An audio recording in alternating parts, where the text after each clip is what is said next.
PDI menang semua, gubernur, bupati, hampir PDI Perjuangan. Merauke PDI Perjuangan, Papua Tengah PDI Perjuangan. Papua lagi sedang berlangsung. Jadi gimana dibilang demokrasi dalam pemilu? Itu di pemerintahan yang baru. Ya, saya mau ingin sampaikan yang pertama soal demokrasi, penurunan. Ya. Ini tergantung sikap kami sebagai Kementerian HAM, tergantung penilaian indeks demokrasi ini oleh siapa. Ya, karena penilaian indeks demokrasi itu satu The Economist, ya. Yang kedua, kami juga BPS juga melakukan penilaian indeks demokrasi yang bisa dibaca secara publik. Ada data-data yang ada di situ. Meskipun demikian, data BPS tentu saya tidak mungkin akan sampaikan karena itu sudah menjadi bagian dari pemerintah.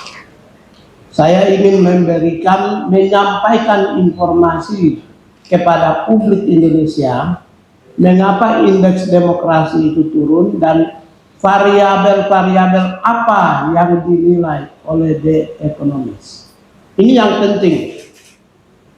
Karena ketidaktahuan variabel yang dinilai oleh The Economist itu seakan-akan semua rakyat Indonesia itu menilai bahwa indeks demokrasi itu turun karena pemerintah tidak bersahabat dengan demokrasi.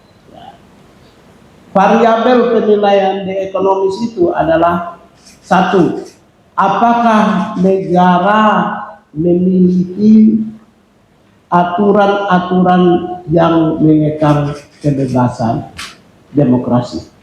Ya, ini variabel ya. Jadi variabelnya aturan.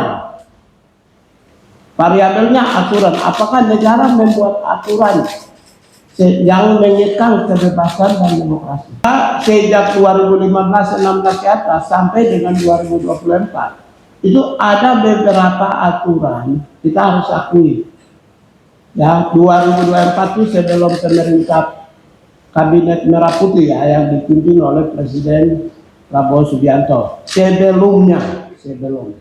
Karena data ini adalah penilaian turunnya demokrasi di 2024.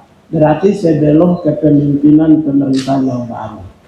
Yang pertama, peraturan Kapolri tentang hate speech 2015 atau 2016. Ingat waktu itu. Sehingga perkap Kapolri tentang hate speech itu sebenarnya mengunci demokrasi. Perkap itu. Yang kedua, Undang-Undang MD3 di DPR.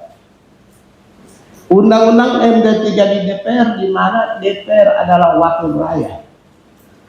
Mereka artikulator dan kepentingan rakyat dan akselerator pembangunan.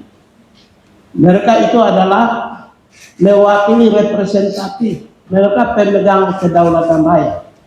Tapi di dalam undang-undang diberi kewenangan anggota dapat melaporkan warga negara yang memberi protes kepada mereka.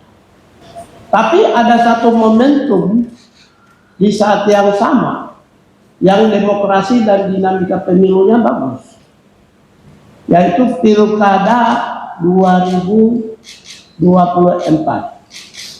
Di bawah kepemimpinan bulan November, di bawah kepemimpinan pemerintahan baru. Oposisi menang di mana-mana. DKI Jakarta sekarang Ganjar Pranowo memimpin. Terus, Pramono Anung bahkan dengan wakilnya dua-dua PDI Perjuangan. Demokrasi terbuka, semua orang bebas, bahkan partai yang tidak mungkin bisa diberi kewenangan kesempatan untuk bisa bertarung pun dibuka dengan adanya judicial review yang memberi kesempatan partai PDI Perjuangan menyodorkan ya calon-calonnya untuk bertarung dan akhirnya menang. Di Papua PDI menang semua. Wilayah yang lunjau yang biasanya dikendalikan di zaman dulu dikendalikan oleh orang-orang yang penyelenggara pemilu atau orang-orang yang memegang otoritas. PDI menang semua, gubernur, bupati, hampir PDI Perjuangan. Merauke PDI Perjuangan, Papua Tengah PDI Perjuangan. Papua lagi sedang berlangsung. Jadi gimana dibilang demokrasi dalam pemilu? Itu di pemerintahan yang baru.